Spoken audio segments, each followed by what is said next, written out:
Hello दोस्तों, नमस्कार। मैं स्वीटी कुमारी और आपका स्वागत करती हूँ मेरे चैनल बीपीएससी विद स्वीटी पर। दोस्तों, अगर आप भी बीपीएससी की तैयारी करना चाहते हैं या तैयारी कर रहे हैं तो आप ये समझ नहीं पा रहे हैं कि आप तैयारी कहाँ से शुरू करें, किन किन किताबों को पढ़ें, कितना समय दें और कैसे पढ़ें, तो आज इस वीडियो में हम बीपीएससी तैयारी की पूरी रणनीति को अपनी आसान भाषा में समझाने वाली हूँ। तो चलिए शुरू करते हैं।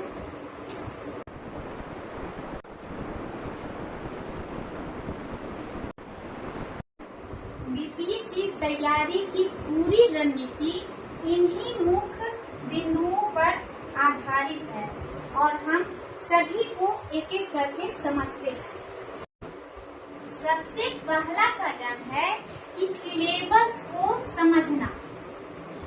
बीपीएससी तैयारी शुरू करने से पहले बीपीएससी की पूरी सिलेबस को अच्छी तरह से समझ लें। कई छात्र बीपीएससी की पूरी सिलेबस को समझे बिना ही तैयारी शुरू कर देते हैं, जिनसे उनका समय की बर्बादी होती है। तो इससे अच्छा है कि हम पूरी सिलेबस को अच्छी तरह से और आसान भाषा में समझ लें, उसके बाद तैयारी शुरू करें। दूसरा कदम है सही किताबें चुनना। ज्यादा किताब खरीदने की जरूरत नहीं है, क्योंकि हम जितने अलग अलग किताबें पढ़ेंगे हमारा दिमाग उतना ही कंफ्यूज होगा। तो अच्छा है कि हम कम किताब खरीदें।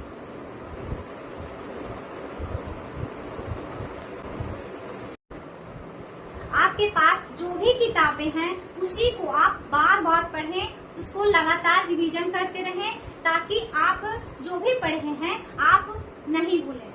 तो आपके पास जो भी किताबें हैं आप उसी को पढ़ें। मेरे पास साइंस के लिए लुसेंट का और मॉडर्न हिस्ट्री के लिए बिपिन चंद्रा का है, जिसे मैं पहले ही पढ़ ली, क्योंकि अब 72वीं बीपीएससी के लिए अब टाइम नहीं है। और उसके बाद भूगोल के लिए मेरे पास एनसीईआरटी महेश कुमार बर्नवाल का है, जो 6 से 12 तक है और मैं इसी को पढ़ती हूँ। इसके बाद करेंट अफेयर्स के लिए आप रोज समाचार पत्र या न्यूज भी आप देख सकते हैं। बिहार स्पेशल के लिए हम बिहार एक परिचय इम्तियाज अहमद का जो बुक है मैं इसी को पढ़ती हूँ। तो आपके पास जो भी बुक है आप उसी को पढ़िए, लेकिन बार बार पढ़िए और रिवीजन करते रहिए और लगातार अभ्यास करते रहिए। तीसरा कदम है करेंट अफेयर्स। बीपीएससी में करेंट अफेयर्स का ज्यादा महत्व दिया गया है। इसके लिए आपको रोज कम से कम 30 से 45 मिनट करेंट अफेयर्स को देना होगा।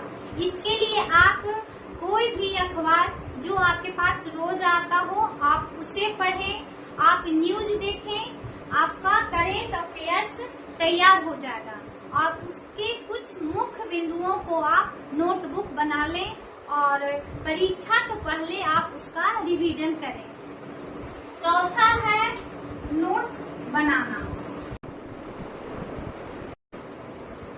जो भी किताबें हम पढ़ें, जो भी सब्जेक्ट हम पढ़ें, उसके मुख्य बिंदुओं को हाईलाइट कर दें और नोट्स बना लें, ताकि आपको जब भी समय मिले तो छोटे छोटे जो नोट्स बनाए हुए हैं हम उससे रिवीजन करेंगे, तो हमें बहुत ही आसान हो जाएगा और मेरा रिवीजन भी हो जाएगा।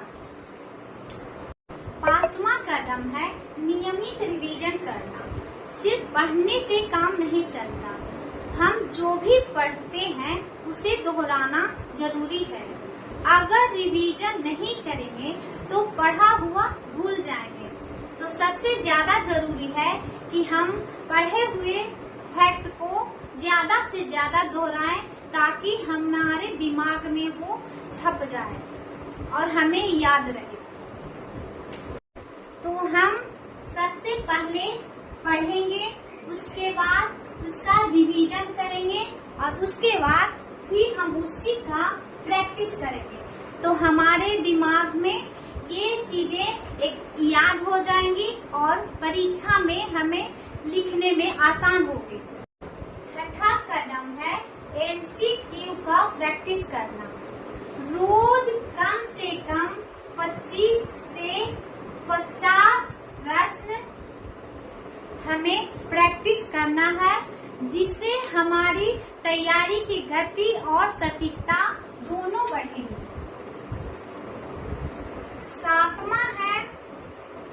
सातवां कदम है मॉक टेस्ट देना।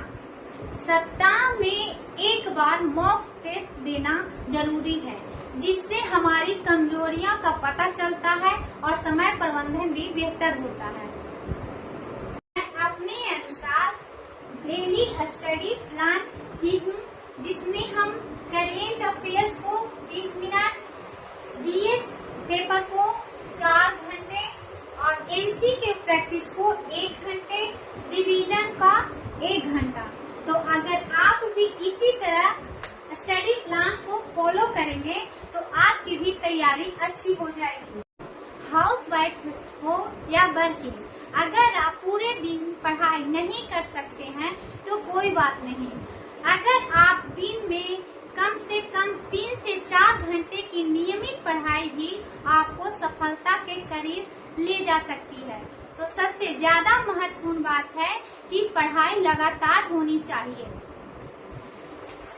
सही सिलेबस को पढ़ना, सही किताबें पढ़ना, नियमित रिवीजन करना और लगातार अभ्यास करना ही हमें सफलता के करीब पहुंचाएगी।